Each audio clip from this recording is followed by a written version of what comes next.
Mayroon pa music event ang ating 18. Sila ay producer nito sa Dubai. Sa June 30 na po yan ang alamat at first one.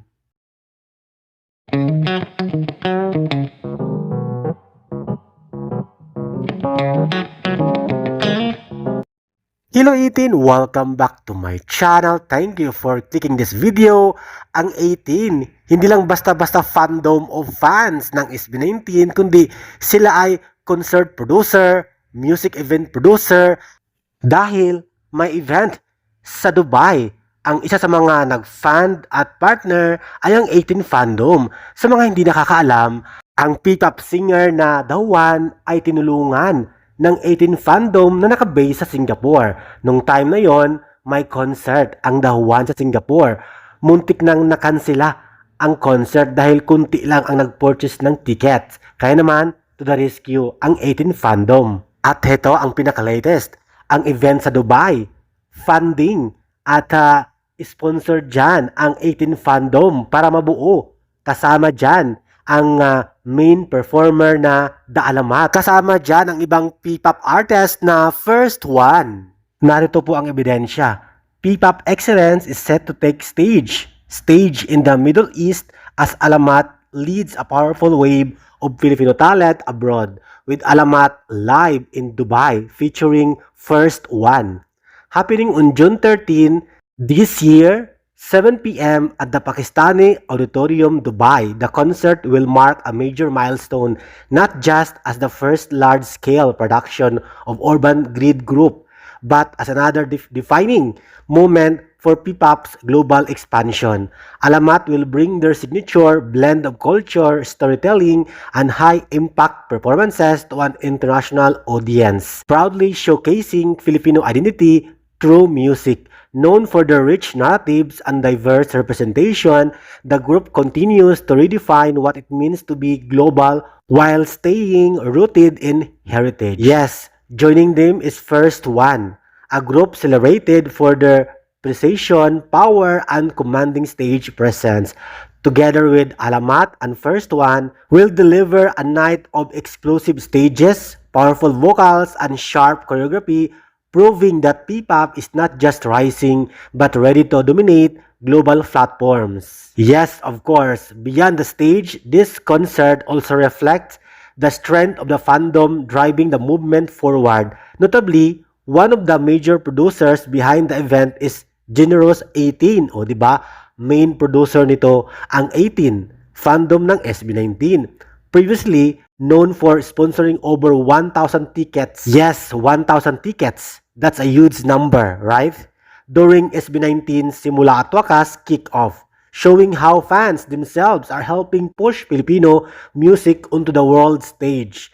From Manila to Dubai, this will not just be a concert, it will be a celebration of identity, talent, and the unstoppable rise of P-pop. At syempre, in cooperation of Viva 1 and VA at marami pang iba, at ito ay mapapanood sa Pakistani Auditorium sa Dubai.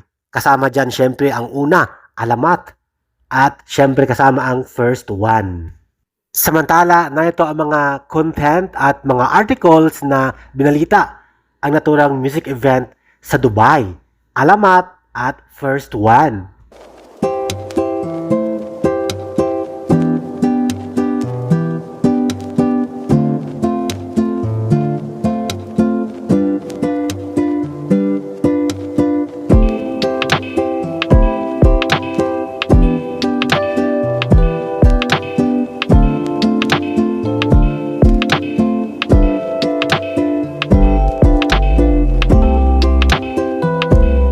Samantala, narito ang mga ebidensya, mga screenshots na kung saan magkaibigan noon at ngayon ang SB19 at ang The Ones. Sabay sila nagsimula at nagumpisa sa music industry.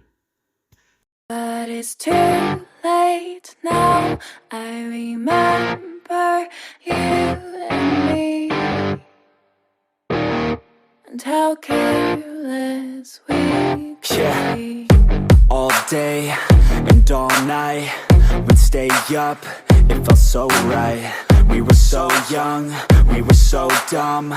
We would get drunk and then hook up.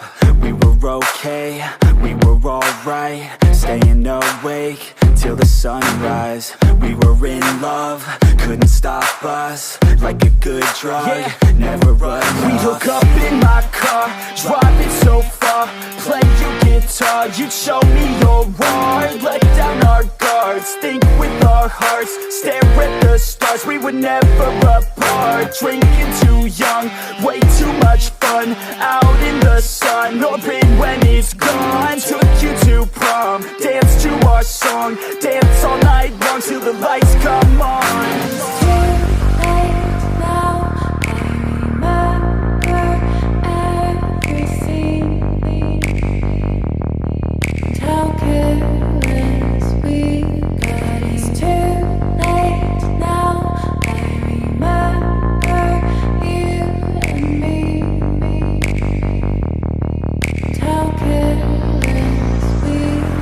It's too late now, I remember everything,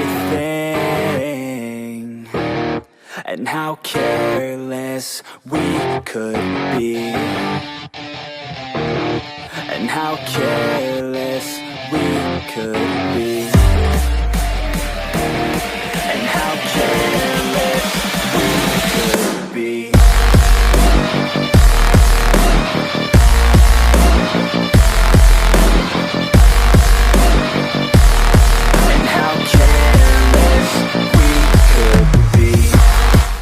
Totoo talaga ang sabi nila, pag destiny mo talagang sumikat. Pag sisikat ka, sisikat ka talaga. Dahil tingnan mo, ang kasabayan ng SB19 ay ang The Ones. Pero ang The Ones, hindi masyadong sumikat. Aminin na natin na sumikat ang SB19 compare sa The Ones. Kahit magkasabayan sila. Sabay sila nag-umpisa, sabay sila nagsimula, pero mas umangat ang SB19 dahil destiny nila. Kapalaran nila, destiny nila na sumikat at maging bankable at tangkilikin ng mga tao, ng mga fans, mga Filipino sa amang sulok ng mundo. Pero the good things is, ang pinakamagandang bagay ay hindi nakalimot ang SB19. Kahit nasa tugatog na sila ng tagumpay, sila ay bumaba para tulungan yung taong naging kaibigan nila noon at ngayon pa rin. Magkaibigan pa rin sila at hindi nakalimot ang ating mahalima, natulungan sila. At syempre, hindi sila marunong mapagmataas ang SB19 dahil alam nila na nanggaling din sila sa umpisa na walang fans, kunti lang. Kaya naman, totoo ang kasabihan na hindi ka makakarating sa paroroonan kapag di ka lumingon sa iyong pinanggalingan. O di ba? Yan ang ginawa ng ating SB19. Kaya very inspiring ang kanilang life story at very admiring.